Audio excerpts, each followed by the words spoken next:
this opportunity at the Wolff Center has been one of what I refer to as one of my Save the World projects. Mm-hmm. This is my opportunity to pass on some knowledge. If I can have some kid, 20 odd years from now, pull out some fragment so that they don't have to do it experientially as you and I did, Chris, mm-hmm. because no one was teaching this stuff mm-hmm. when we were doing it.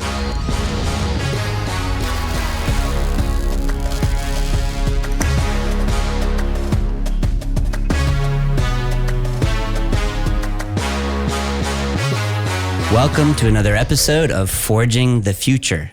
And today I'm speaking with Reed Boles, a sought-after adjunct professor and business turnaround professional, and also a founder with decades of experience across a range of industries. Thanks for being here today, Reed. Excited to be here. You have decades of experience, like me, ranging from CEO to CFO to COO to founder and investor, probably chief bottle washer in there as well. So tell me a little bit about your early start and how you got on your path to college and business.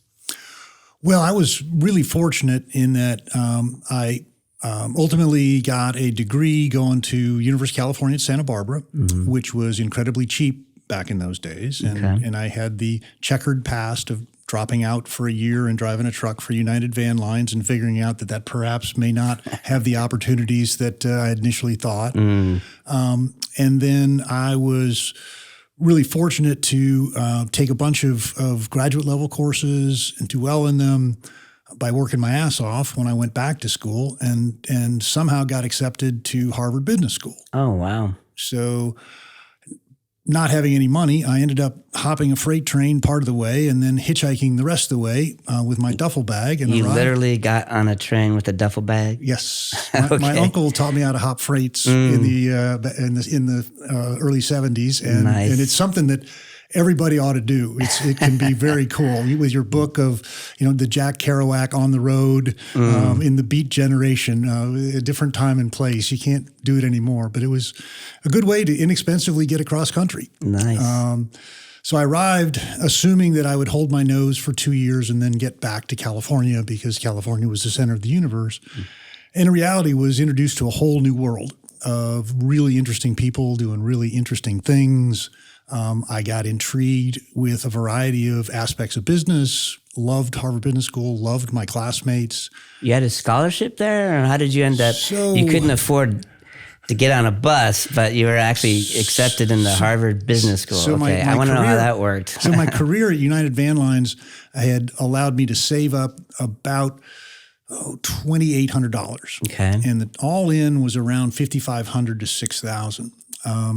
To go to Harvard. Go to Harvard, room and board and tuition. Okay. And so I called my dad and said, hey, Dad, I got into Harvard Business School. And he said, well, you're going to go? And I said, yeah. And he said, well, how are you going to pay for it? And I said, well, Dad, they have these things now called student loans, and I think I might qualify for it. My dad was raised in Arkansas, very Midwestern, values kind of guy. And he said, is that a government program? And I said, well, yeah. And he said, no kid of mine is going to go on the dole. Oh, no. And I said, okay. Dad, I got to pay it back. Uh-huh. But he ended up taking out a second mortgage on the house and filled the gap of about a little over $2,000 for that first year. Mm-hmm. And then I had a summer job that made money. And then I started up a little business printing resumes for Harvard Business School students. Really? Because Harvard Business School students really care about their resumes, and you can charge them a premium, and you can sell them letterhead and envelopes and all kinds of stuff. So we made several $1,000 each. Meg Whitman, who ultimately ran for office in California, was one of my business partners in that deal. And Meg is a great person and great fun. None of us had any money back then. Mm-hmm. And then the last piece of it is, at Harvard, you would sign a sheet, and they would give you $25 worth of coupons of Kresge Eating Hall, and you'd use the coupons to pay for your food. Mm-hmm. Well, I ran out of money in January, and so they'd get the monthly invoice, and I'd write them a nice letter back saying, hey, I'm going to be fine. I'm going to pay you as soon as I get my first paycheck, but I'm broke. Mm. And around April, I finally get a phone call from the administration saying, Mr. Boles, you owe Kresge $950. How do you plan to pay this? I said, well, ma'am, I am flat broke. I got no money, but I got a job and you're going to get my first paycheck. And she said, well, we can't issue your diploma until we're paid in full. And I said, I understand, ma'am. That is a reasonable position on your part. I just have one question. If anybody calls and asks whether I'm a member of the graduating class of 1979, what are you going to tell them? Oh, well, you'll be a member of the graduating class. And I said, ma'am, we've got a deal. You hold on to that diploma and I will send you the check for $950 out of my first paycheck. And so there were a variety of ways to creatively finance a college education back then. I can understand why you're an entrepreneur. Problem solving. Exactly. You have a lot of experience mastering the business turnaround. Maybe you can tell me a little bit about that. I have a long list of companies that you've actually done that. We probably don't have time to go into all of them, so maybe pick a few, or maybe just talk about some of them that you did manage. So I don't think anybody's a master. I mean, I think you get better at it as you deal with them, because building an organization is surprisingly generic. It's about, can you collect a group of people and convince them that it's in their best interest to work toward whatever team goal that you have. And that's the skill set that you actually develop over time. And then the details sort of flow from the individual circumstance. And one of the things that I am just so fortunate to have done is work in such a wide range of businesses, all of which were very, very sick and troubled. Many of them were either in bankruptcy or on the brink of bankruptcy. Well, how did that first one happen? I mean, I get like after a few of these, you started getting tapped to do it again. But I mean, how did you find yourself in the position of trying to turn something around? So my first one was luck. I was at McKinsey and I was recruited by a couple ex-McKinsey guys who needed a young grunt to move to Chattanooga, Tennessee, and be their representative for the Chattanooga Glass Company. We made glass bottles. And the intriguing thing about glass bottles is they were declining in demand anywhere from 3 to 7% a year because they were being replaced by plastic, polyethylene terephthalate, 2-liter bottles, or aluminum, both of which were better packaging solutions. So we bought this terrible company in a declining, terrible market, basically for liquidation value. And the challenge was, can you do anything to make this a viable economic entity? And why did you see the value in that? I mean, you just said it was declining here and declining there. So where was the potential upside? So the interest was, it was being run so badly that virtually anything you touched would improve. And the organization was totally demoralized. It was a division of a public company. And you can imagine at 3:00 in the afternoon, why would anybody still be in the office? And so we gave meaningful equity pieces to a collection of the management team. And we said, hey, look, if we continue on the path, we'll have to shut this place down in a few years and nobody will have made any money. On the other hand, if we can make this work, then everybody in this room is going to have financial benefit and also positive benefit because you kept the beast moving forward. The power of stock ownership. Correct. Ownership is an incredibly powerful tool if used correctly. And as I've learned subsequently, it can be used imperfectly, as I have done. And I've got a long list of terrible errors that I've recovered from, but are wonderful learning experiences. What is one of those? You want to give ownership to lots of people that you are initially impressed with because they're part of the team and good things are happening and they're contributing to it.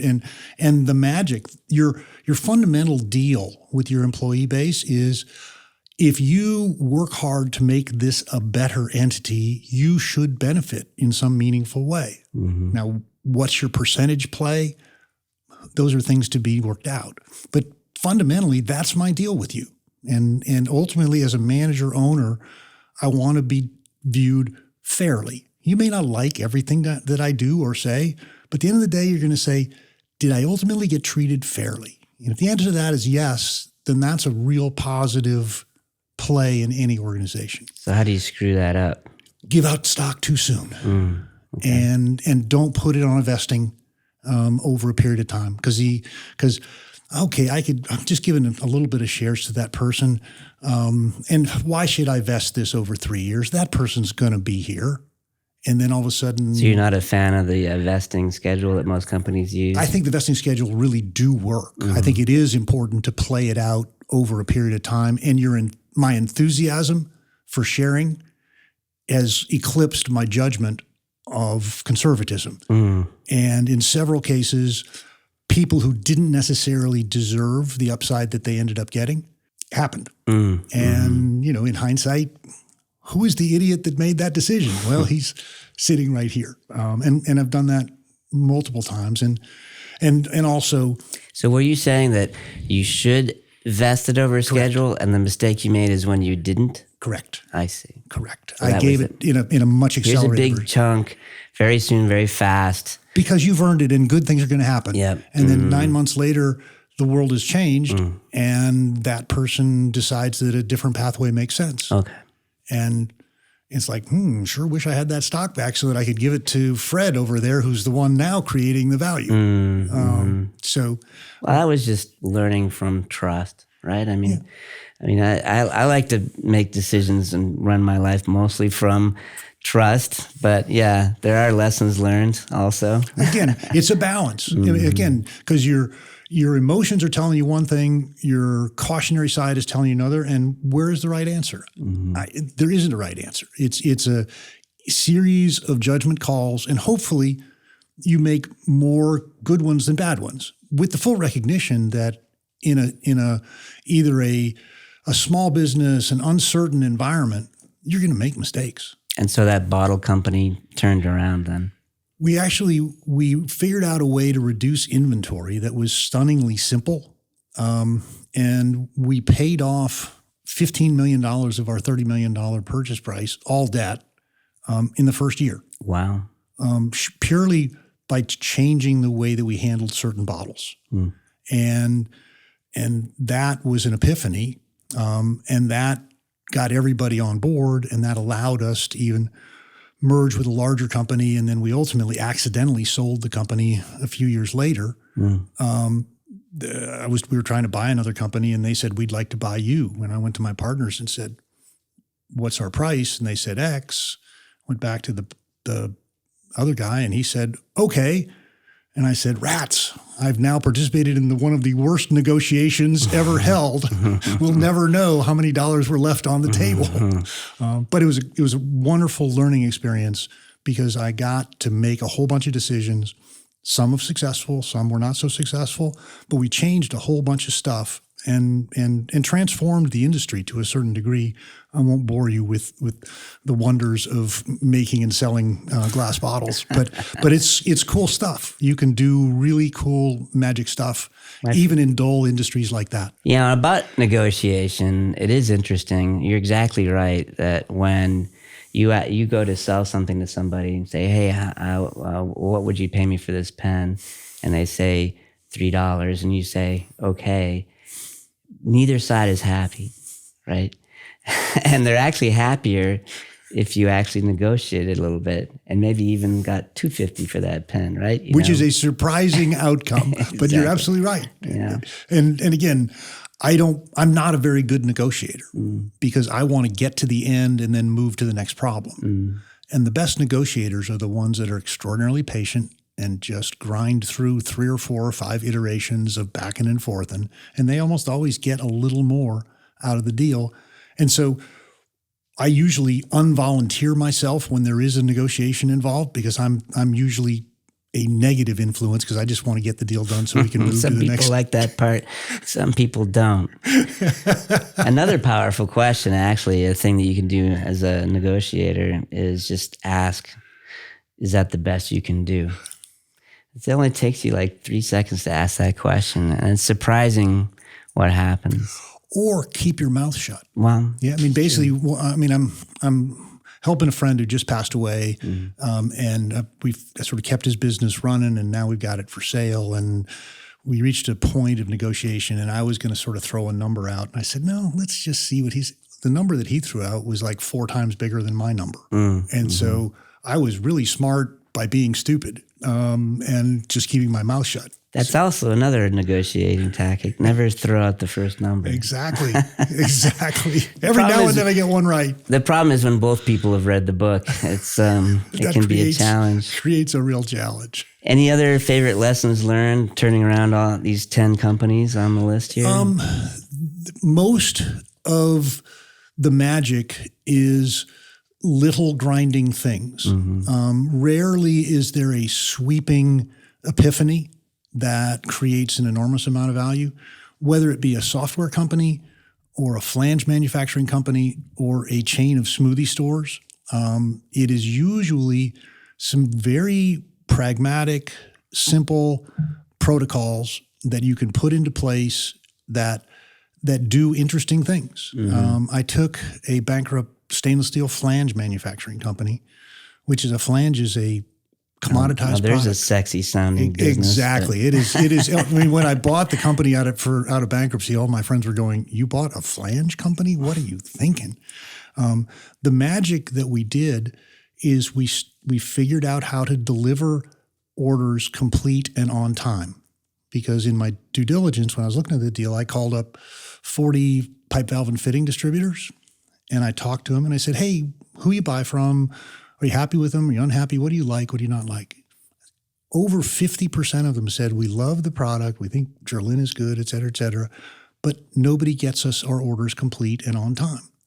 And so I said, "I don't know how much else I will be able to accomplish, but I bet you I can figure out a way to deliver an order complete and on time." And it was actually harder than I thought. And again, I won't bore you with the technical aspects of making a flange, but it required changes in our manufacturing process. It required changes in our purchasing. It required changes in how we monitored stuff.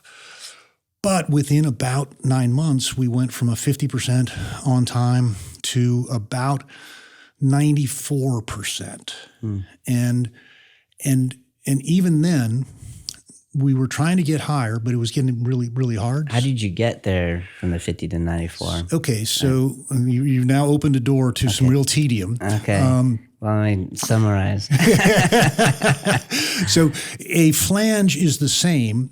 If I have a 2-inch, 150-pound flange, everything except the center is the same, but the center can be as many as 9 to 12 different items.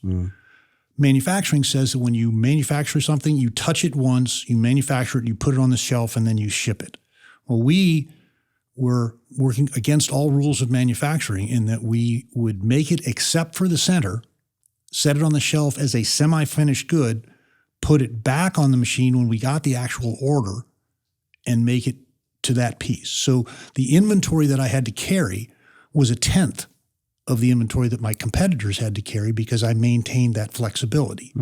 Now, because I touched it twice, I had to do interesting things on the cost side, which has to do with setting up, a man running multiple CNC lathes and sourcing my product from places like India, which became an adventure in and of itself. A fascinating story. I love India. It's an interesting place. But all that together, we ended up growing the business from $2.5 million to $18 million in a flat market. So is inventory efficiency enabled by some changes in process? And then the other piece of that is when you have to ship on time, your information system has to be good. Because if it's a bad information system and you get 18 out of 19, you're usually pretty happy with yourself. You still got a grumpy customer because they were counting on that 19th piece. So we actually took an ERP system that was from 91. Imagine ERP systems back then. They weren't very good.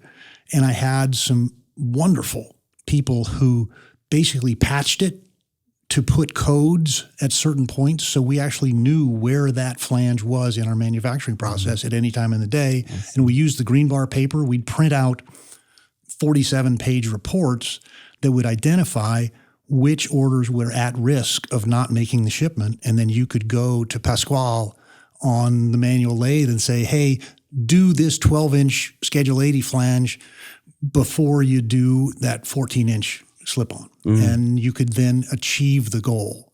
We couldn't get beyond about 94%. But then we started saying, you know what? We got great relationships with our customers. How about if we call them and say, hey, would you mind if I put Chris's job in front of yours today and then shipped yours tomorrow? And we developed such a good relationship with customers. In many cases, the customer said, hey, get Chris his product first because I don't really need mine until tomorrow. So we came up with a category, late but accepted. So actually, we were 94% on time, 4 to 4.5% late but accepted, and only about 1.5% where we had really put our customer in an inconvenient spot. Nice. But it took us, a year and a half to sort of figure out those protocols as to how to get all that done. And then the information system, which you can imagine, had all kinds of tweaks, and we constantly got better at it. Well, I tell the same thing to my company, right? It's basically, it turns out that if you do what you said, when you said, for how much you said, the customers come back. It really makes the sales process a lot easier if you just do those 3 basic things. It's a low bar, but also a very high bar for many companies, that's for sure. It's amazing how those rules are not followed in so much of business. And as you said, what customers want more than anything is transparency and honesty. And if you give them that and treat them fairly, at the end of the day, they come back over and over again. So tell me a little bit about your philosophy of teaching, because you teach at the Wolff Center, right? So, well, now. Yes. So 6 years ago, I was winding down. I had a company that was doing really well, and I had a successor that was ready to step into my shoes, and I didn't really want to put the pads back on and work the 60-hour weeks to really handle the management of a new deal. And Dave Cook at the Wolff Center had me over as a guest lecturer multiple times, and he said, hey, you ought to try teaching. And I said, I don't know if I can teach. But I thought about it, and I said, well, wait a second. Much of what I do in a company has something to do with teaching. So I said yes and embarked on a learning curve. And I'm totally impressed with the Wolff Center program because there is such an emphasis on experiential learning. There's a philosophical school out there that says you cannot teach entrepreneurship because it is merely a series of stories, and it's no more than sitting around a campfire and listening to a story that is independent of the next story is independent of the next story. I don't believe that, but it is a defensible argument and it exists. But what we do is we try and put our students into situations where they have to either make actual decisions or make virtual decisions based on the data that was given to them in a real life situation. And I use a Socratic case discussion. And so every day they have to read a case, just like a Harvard Business School graduate level. And this is the Wolff Center of Entrepreneurship. Yes, right? Wolff Center for Entrepreneurship. And congratulations. I think it's 4th year in a row now. The #1 undergraduate entrepreneurship program is at University of Houston. That's exactly right. And then the #1 graduate is at Rice University here in Houston. We got a lock on Texas right now. Yeah, that's right. I mean, Texas is an entrepreneurial world that isn't given the credit because we don't necessarily have as many venture capitalists and institutional dollars investing. I'm working on that. But we're working on that. And again, just in the last 5 to 7 years, that's changing because people are realizing you've got a lot of entrepreneurial talent here. There are a lot of interesting reasons to put that effort, and the money will follow where opportunity lies. And I think we're finding that. So Texas Wildcatters, right? I mean, It's like, hey, I think I can throw some money in a hole in the ground and make something out of it. You know? I moved to Texas in 1985, and I think it's a wonderful place for friends, to make friends, to build businesses, to build families. It's just a great place. It's too hot in the summertime, but you know what? I'd rather do this than freeze in Boston. Yeah. And there's a lot of tech in Texas. I mean, I think people are finally kind of catching up on that. I mean, historically, you look at companies like Texas Instruments and other well-known startups like Compaq, which was the fastest growing company ever, at its point in time. Between Houston, Dallas, San Antonio, and Austin, I mean, that it sounds like a quad, but it's really a triangle. It's just, I think, really finally coming into its own. There's magic stuff. There's always been lots of cool stuff, but it's now starting to come together and be recognized as such. Mm-hmm. And again, technology can mean a lot of things to different people. The traditional companies, like the companies that you've run, those are pure technology. But there are technological aspects to that you can tack on to traditional companies that can be really magical. And I've had a lot of fun, overlaying technological solutions onto tired old businesses that can create lots of value in and of themselves. Yeah. Well, I'm a big fan of the intern program. I was an intern at U of H, actually.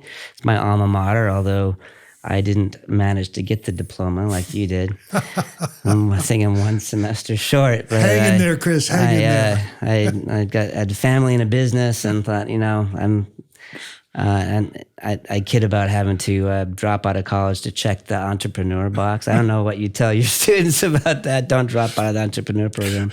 But we have an intern, we have actually 3 or 4 interns from U of H right now at SoftTech.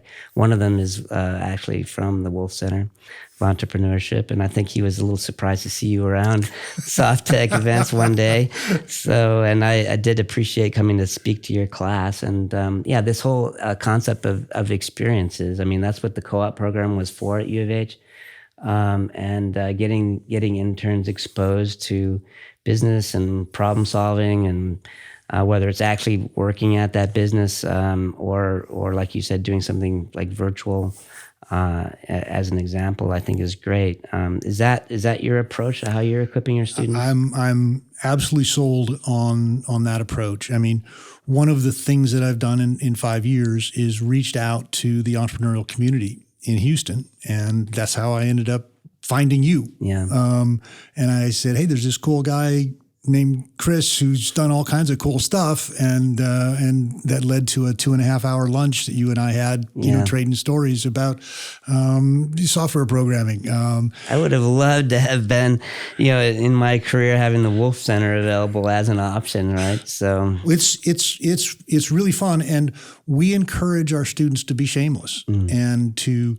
I introduced them to these 25 entrepreneurs in businesses ranging from very technical companies like yours all the way to a wonderful Slurpee manufacturer on the north side of town, a shower door manufacturer on the west side of town, an oil aggregator in Baytown, because I want them to see a wide range of entrepreneurial enterprises, because they all qualify under the heading of entrepreneurship, because it's a highly uncertain environment where you've got to, change the rules in some way, shape, or form, and have a feedback loop to let you know whether you're driving off a cliff or not.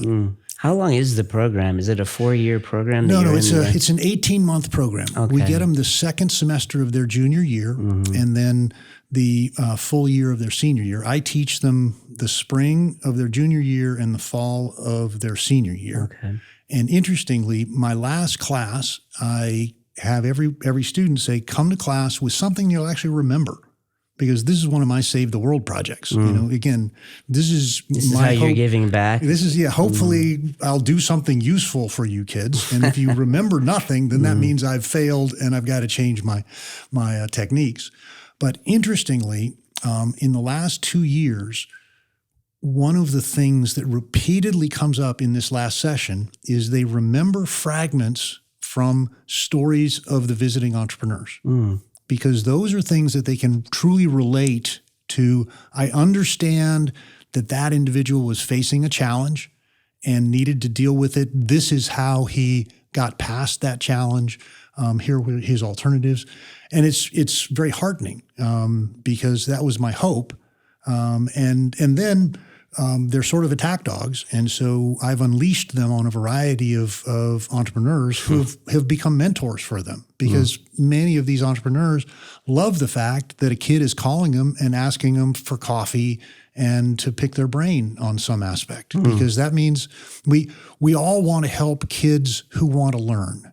It's the kids who are not interested in learning that are the frustration. Right. And these kids are selected largely on our belief that they will be very engaged in learning. How many are in the program? We've got anywhere from 30 to 35 a year. Okay. And so in the coming up spring, we'll have the 30 from the current class plus another 30 to 35 in the incoming. Do you have to turn a bunch of them down, or how many? Is it like an application process? It is an application process. And so Dave Cook, one of his great skills is to choose kids who are truly engaged and interested in learning. And every year, which is why I'm there, because I've taught to the general populace and it's much less fun. When half the class hasn't read the case and et cetera, if I'm going to be spending this amount of time on it, I want to clearly be helping kids. And in the classes that I now teach, my kids are there to actually participate and listen and learn, and that's really fun and satisfying. Right. Now, who knows whether I'm adding much value? Oh, I think you are. We'll let others judge that in the long term. But I was just reading an article that for parents that said if you one of the number one things you should teach your kids is perseverance. And I think in entrepreneurship, that's really one of the keys. Don't get stopped by the little stuff. Problem solve. That's right. And actually, what's interesting is I read a similar article where success in almost any business environment has to do mostly with resilience and tenacity. Yeah, which and is yet the perseverance. The things most difficult to measure in a candidate are resilience and tenacity. So sometimes they call it grit. Sometimes they call it perseverance. So we measure them on their grades, on their this, on their that, all of which don't matter very much. And we can't measure them on the parameters that really matter, which again, but then that speaks in all of my businesses, everywhere I can, I try and promote from within. Yeah. Because I'd rather take a kid who may or may not succeed at the next level and give him or her the opportunity, because the successes are fantastic. And some of my greatest, most satisfying stories are about, folks who started at a relatively low level and now are way, way up in organizations because they were given an opportunity to do stuff that they may or may not succeed in. And there's nothing more satisfying than that. And then when you leave the company, there are many of them that have stayed in touch. And I've gotten emails from people that, had worked for me 15 years ago. And let me tell you, there's nothing better than getting an email from some old employee that said, hey, by the way, I wanted to thank you for this event that took place because now I'm doing all this cool stuff. And I thought you were a bit of a pain in the ass at the time, but at the end of the day, it was worth it. And that's great. So it sounds like you are making a difference. I mean, if you're getting those kinds of calls and emails, what activity do you turn to problem solve?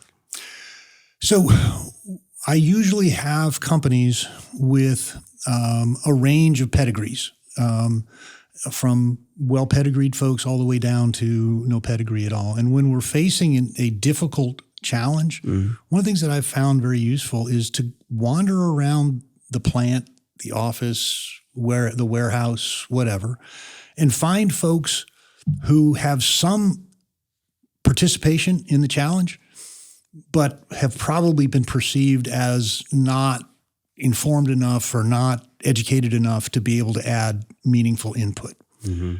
And what is consistently shocking is how useful that input is.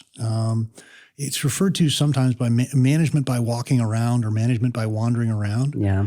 And I have got innumerable situations where somebody knew something that no one else knew and no one expected that person to know.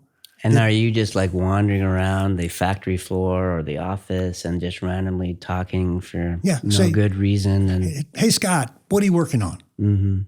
Hey, by the way, we got this problem of Nasser not getting his steel fast enough so he's not cutting it so it doesn't get to Jose, who then slows down Miguel, who means that we have to shut down early. Gosh, any idea what can be going on? And it's amazing. The forklift guy frequently says, well, the real reason is, and then the next paragraph. And you go, really? Who knew? Yeah, exactly. And you would never have thought to ask that guy. No, and again, traditional, people know far more than you give them credit for. Right. And yes, the pedigreed people have particular skill sets that allow them to succeed at certain tasks, but unpedigreed people can do absolutely magical things if you give them the tools and the opportunities to do so. Nice. And if their motivations are right, it's back to, can you convince folks to work as a team? Yeah. Fun stories. I had an inside sales staff in my flange company that cared desperately about getting the orders out on time, because our whole pitch was, let's get orders out on time. And Linda and Naomi and all these women, East Texas women, were wandering around the plant floor going, where the heck is my 8-inch scheduled 40 weld neck? And, who knew that became a driving force, because, the guy knew that Linda would be on his ass if he didn't finish this job on time. Interesting. Okay. So what's the last book you finished? So I'm dull, and I'm a entrepreneurial geek, and I love reading books about the history of startup little companies. Okay. And, books like, on current topics like Super Pumped about Uber, or, Hatching Twitter about Twitter, but also on older companies. Overnight Success is the story of Federal Express. It's a fascinating story. And as I said, I've got a whole stack of them on my bookshelf, and I buy them used at a place called Better World Books, because I spend like $4 a book, and I give them to my students when they have a business that they're curious about. Well, here's this. My most recent one is a book called My Father's Business, about the founding and growth of Dollar General stores. And I learned an enormous amount about low-end retailing in reading this book, that their value proposition was providing real value to the lower economic sectors of society, because those folks really don't have many dollars to spend, and they're going to want to get real value. And which business was it about? A retailer, Dollar General. Oh, Dollar General. Dollar Okay. General. Mm-hmm. Okay, I'm going to have to add that one to my list. It's a surprisingly interesting book. It's got some dull sections, but it's got some really cool stuff as well. And what startup or business do you have your eye on? So I don't make very many angel investments, but a few years ago, I put some money into a marvelous little company that at the time called themselves Mistbox. And they had a neat little machine that you attached to your air conditioner, your residential air conditioner, and it produced a mist that cooled the air, which therefore reduced the amount of electrical demand, because cooling air that's 75 degrees is a whole lot easier than cooling air that's 95 degrees. Right. I really liked the management team because they were very customer-centric, and they were really driven by their conversations with customers. And the customers said, hey, this is a cool little machine, but what we'd really like to have is, can you give us some sensors that really track the health of our HVAC system? Because the darn HVAC systems always break down in July when everybody else's is breaking down, and I've got to spend an emergency and et cetera. So they ended up pivoting, and they call themselves Smart AC. Okay. And they now have some really cool measurement devices that provide real-time data to let you know how healthy your air conditioner is. Okay. And the folks that really value that are the HVAC repair people. Because like predictive failure. Absolutely. Absolutely. This is QA 101.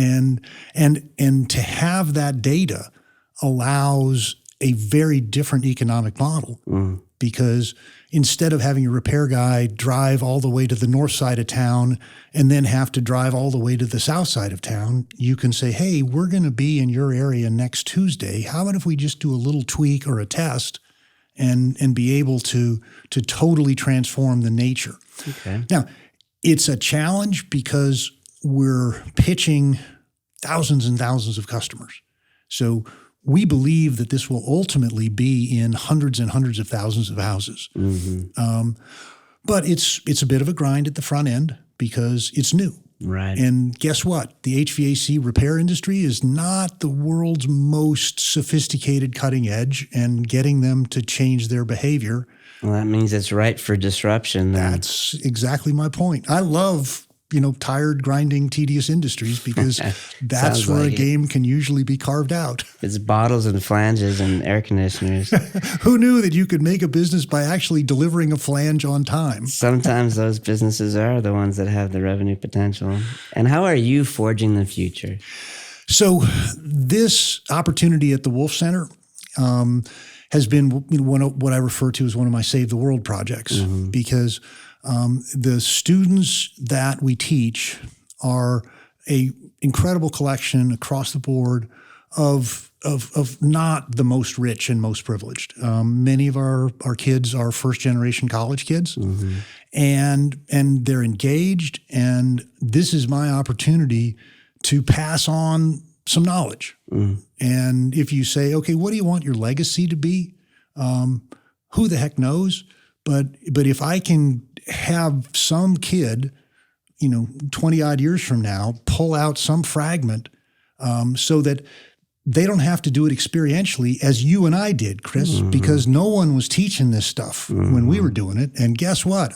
I don't know for sure about you, but I know in my case, there were hundreds of things that I did flat wrong. Oh, absolutely. Because I didn't know any better. Well, it's the same thing we're trying to do with Venture Studio. Absolutely. Which is cool stuff. And as I said, you're doing a bunch of cool stuff in that regard. Well, you want to pass on what you've learned. You don't have to. Everyone doesn't have to step in all of the same potholes, right? If you can miss one or two. Exactly. Okay, so where can they find or connect with you? So I'm always open to folks reaching out. Best way to reach me is at my email. It is rboles, RBOLES, at thirsties.com, THIRSTYS, which was one of my first deals, a chain of mall-based smoothie stores. Oh, really? Everyone ought to own and manage a food service operation. It's a learning experience that everyone should participate in. Just as something valuable as an entrepreneur. Exactly. Exactly. Well, I have something for you. Oh, wow. All right. So, you know how I like to wear silly socks? Exactly. And I've got my teaching socks on today. I've got books and chemistry and pens and stuff. So I've got you something I think that aligns very well with the mission you just stated about saving the world. The socks say, teachers change the world. Oh, man. That is awesome. I will wear these in my first class next semester. There you go. Perfect. Well, thanks for being on the show. I appreciate it. I thank you very much. Yeah, you're definitely making a difference, Reed. Thanks.